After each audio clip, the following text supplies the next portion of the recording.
welcome and thank you for coming. We really appreciate your coming here to honor the life of our brother John. He was so important to anyone who knew him. And as we were discussing and talking about some of the things and the experiences that we had with John, each of us said, well, I had a special relationship with John. Well, I had a special relationship with John. And so did everyone who knew him. John was so special. He was a unique individual. And so I just wanted to try and make that clear, just how special John was. And especially, he was a big brother for me, you know. And I was just so blessed to have him and to walk in his footsteps. So I've got a fair amount of notes here, but I've been asked to keep this a little short because of the busyness of things in town here. So I'll refer to my notes and try and keep it short. Pardon me? Oh, I'm sorry. Can you hear now? Okay, great. John Anthony Worthen was born January 12th, 1949. And he was the fourth child born to William and Marion Worthen, and being the fourth child, he had three older siblings, Bill, Pat, Peggy, with Richard and me, Tom, to follow.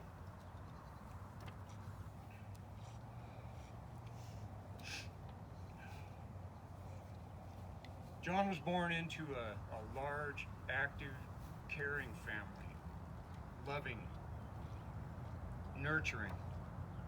All of us as family members really supported each other, and John was born into the middle of that.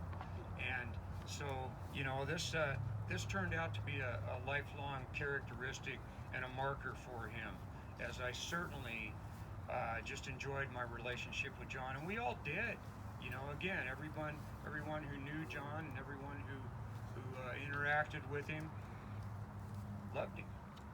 You know, he was just so caring, and he was always looking out for at least my best interest, and I know those who knew and were around him have said the same thing. He just wanted the best for us all. And for me, John was my big brother, you know, as Richard is too. But I followed closely in his footsteps, and I learned so much from him. You know, it was okay for being the youngest, I could tag along with him, you know. He would say it's okay for me to go with him, and he taught me so much, whether it be sports, music, or how to engage in a spirited conversation. As you know, knowing John, you know that he would talk to you, and John would meet people and just be caring and concerned about, are they okay? Did they need anything? You know, and his friends all loved him and admired him for his sports abilities and his capabilities and his intelligence.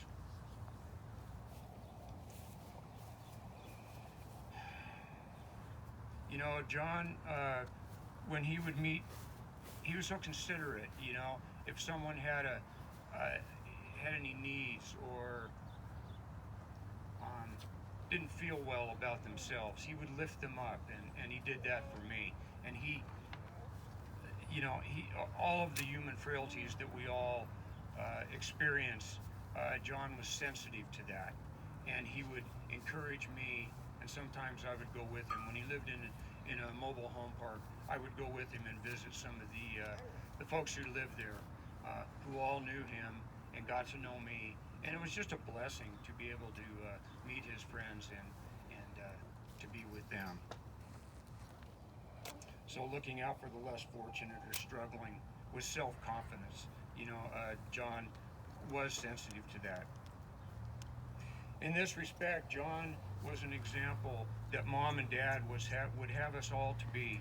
Our parents' upbringing had taught us well, and I can only hope that the folks who are looking down at us and are saying, in them, I am well pleased. And if that sounds familiar, that was the Father speaking about his Son, Jesus. And,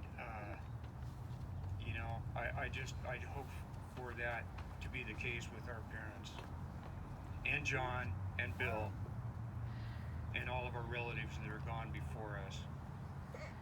So we're so blessed to have such a big family of caring people. So many of them have passed on and have gone. But I think that I'm thinking John is my brother. It's not that he was my brother. He is your uncle. You are his niece. Is present, because John was a very present person, and we want to sustain that memory about him. Not was, but is. Because we know where he is, and that he's living in comfort and living eternally with the Father.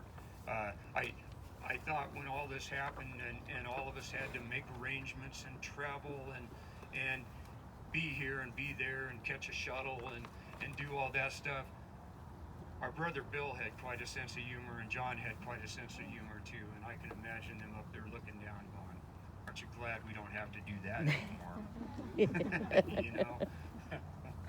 Because living remotely is where St. George is, it can be a little difficult to get to. But look at the turnout. We came to honor our brother. I always admired and appreciated John's ability to understand me and to teach me lessons that I needed to learn. He was always there to lift me when I was down, or to encourage me when it was called for. It was clear that John loved me and I loved him. It was very, very reciprocal with each of us, and I appreciated him for that too.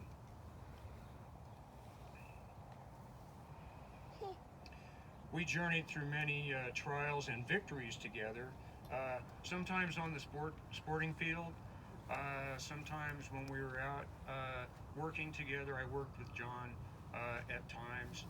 When he lived down in the mobile home park, we would go around and assist some of the people that couldn't take care of themselves. And when I saw something that I could use an extra hand with, I'd go get my big brother, and he'd come and he'd be with me, and he'd bring the right tools, and he would just be there to assist me, and I to assist him.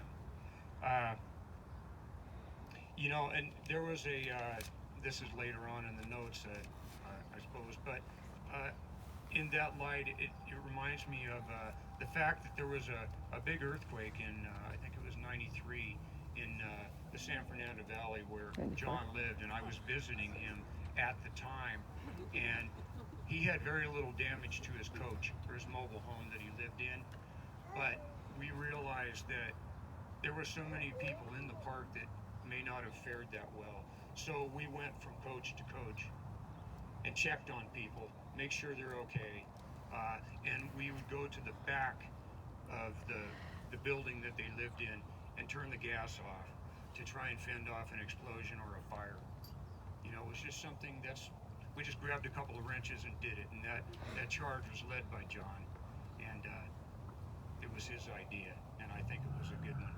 And who knows, may have saved some lives, but at least he was able to comfort people in that way in these times that were so difficult. It's hard. At this time, as we honor John and memories flood back to me, I would like to touch on some of John's accomplishments and victories in life that ended all too soon. John was raised in Burbank, California, and in Glendale, and his early schooling took place in Glendale. John loved all sports, and he was actually excelled at all sports that I witnessed and played with him. He was really did well.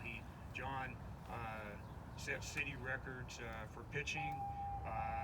He just had so much going for him. I remember when John was a 12-year-old in Little League, and he came down with pneumonia halfway through the season, but leading up to that point, I believe he'd hit 10 home runs.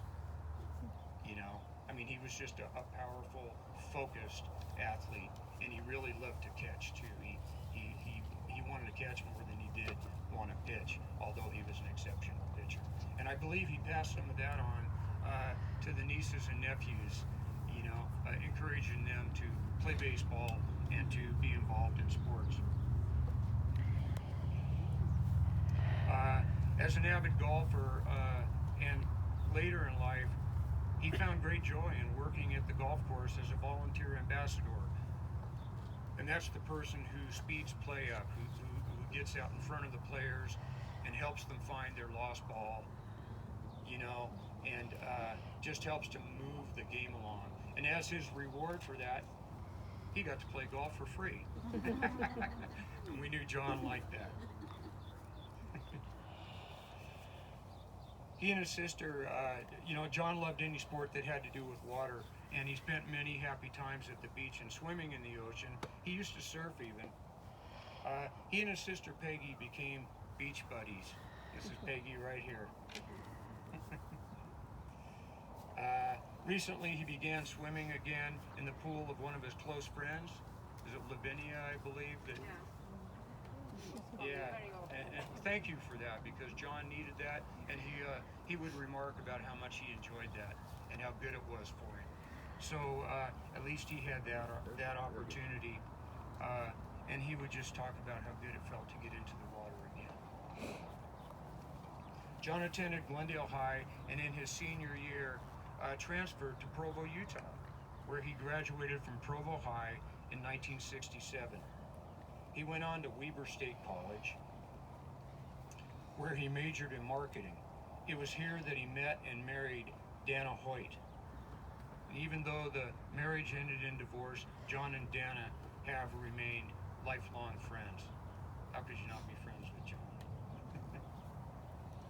After living in Utah for several years, John returned to Southern California, beginning his career in the automotive industry, particularly in the paint end of it.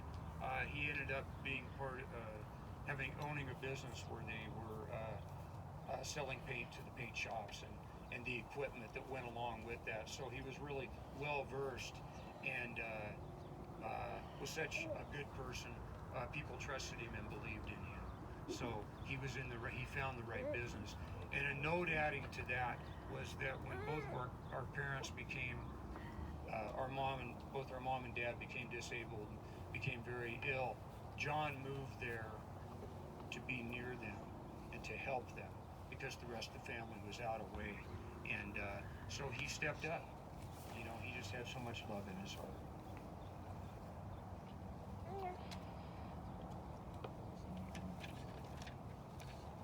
John was a people person, and he loved to engage anyone he met, stranger or not, in conversation. And because he loved to cook, he did a lot of grocery shopping and knew every store in town, and when they would mark their meat down and their baked goods. He did. Every butcher, baker, and grocer knew him by name and would always be willing to give him a deal. Which was good for everybody who went and ate with John, because he was very generous about his cooking. Let's see. After John was diagnosed with a serious blood disorder requiring several surgeries, he was no longer able to live alone. He sold his mobile home and moved to Utah to reside with our sister Pat and brother-in-law Lou. In 2011, he moved with them to Washington, here in the St. George area, and spent his remaining years living in Pat and Lou's home and around the corner from our other sister and brother-in-law, the Romneys, Peggy and Ron. So in conclusion, there are so many more experiences and anecdotes that I could share about John's life, but the one thing that stands out for me in remembrance of John is his patience and his ability to love, which will remain in my heart forever. And I might add that I know it's really important sometimes when you look back and you think about the last words that you said to someone when you don't see them anymore, or when you're parting company. And John and our parting words were, I said, "I love you, John," and he said, "I love you too, Tom, and we'll be seeing you soon." I say these things in the name of Jesus Christ.